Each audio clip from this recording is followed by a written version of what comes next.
கரூரில் விஜய் பிரச்சாரத்தில் நடந்த மோசமான சம்பவத்திற்கு பிறகு தமிழக அரசியல் களம் மெல்ல மாறி வருவது போலவே தெரிகிறது. பாஜக தரப்பு விஜயை தொடர்பு கொண்டு சில விஷயங்களை சொல்லியுள்ளது. பாஜக பிளான் என்ன, தமிழக அரசியல் எதை நோக்கி செல்கிறது என்பது குறித்து நாம் இந்த பதிவில் பார்க்கலாம். கடந்த மாதம் கரூரில் நடிகர் விஜய் பிரச்சாரம் செய்த பொழுது திடீரென கூட்ட நெரிசல் ஏற்பட்டது. விஜயை பார்க்க வந்த கூட்டம் ஒருவர் மீது ஒருவர் விழ மிக மோசமான கூட்ட நெரிசல் ஏற்பட்டது. இந்த சம்பவத்தில் 41 பேர் உயிரிழந்தனர். மேலும் பலர் காயமடைந்தனர். தமிழ்நாட்டை உலுக்கிய இந்த சம்பவம் குறித்து தொடர்ந்து விசாரணை நடந்து வருகிறது.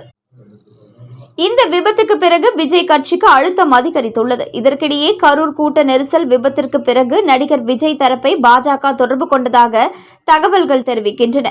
2026 தமிழ்நாடு சட்டசபை தேர்தலில் விஜய் பெரிய ரசிகர் பட்டாளத்தை பயன்படுத்த பாஜக திட்டமிட்டிருக்கிறது.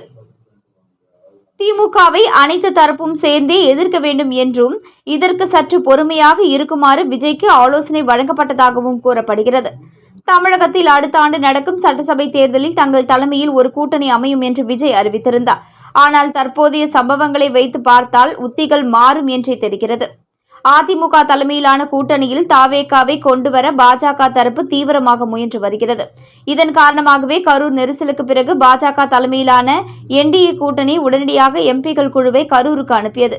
அங்கு பாதிக்கப்பட்டவர்களிடம் நேரடியாக கருத்து கேட்டது. தொடர்ந்து கரூர் சம்பவத்திற்கு திமுக அரசே காரணம் என குற்றம் சாட்டியது.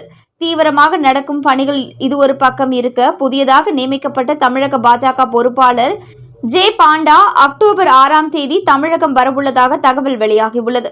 அவர் பாஜக மூத்த தலைவர்கள் மற்றும் நிர்வாகிகளை சந்திக்க உள்ளார்.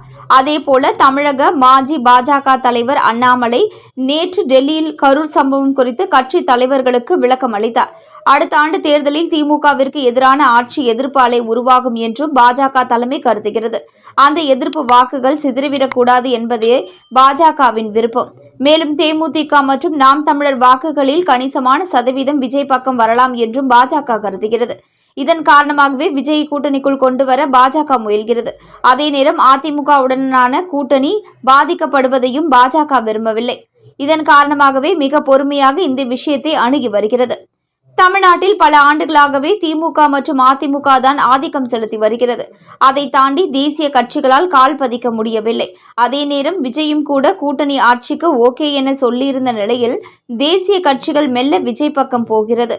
கரூர் பேரழிவுக்கு பிறகு நடக்கும் சம்பவங்கள் அதையே தான் காட்டுகிறது. மேலும் இதுபோன்ற முக்கிய செய்திகளை உடனுக்குடன் நீங்க தெரிஞ்சுக்கணும் நியூஸ் இன்ஃபோ தமிழ் சேனலை சப்ஸ்கிரைப் பண்ணிக்கோங்க. உடனுக்குடன் அப்டேட்ஸ்க்கு பக்கத்தில் இருக்கக்கூடிய பெல் பட்டனையும் கிளிக் பண்ணிக்கோங்க.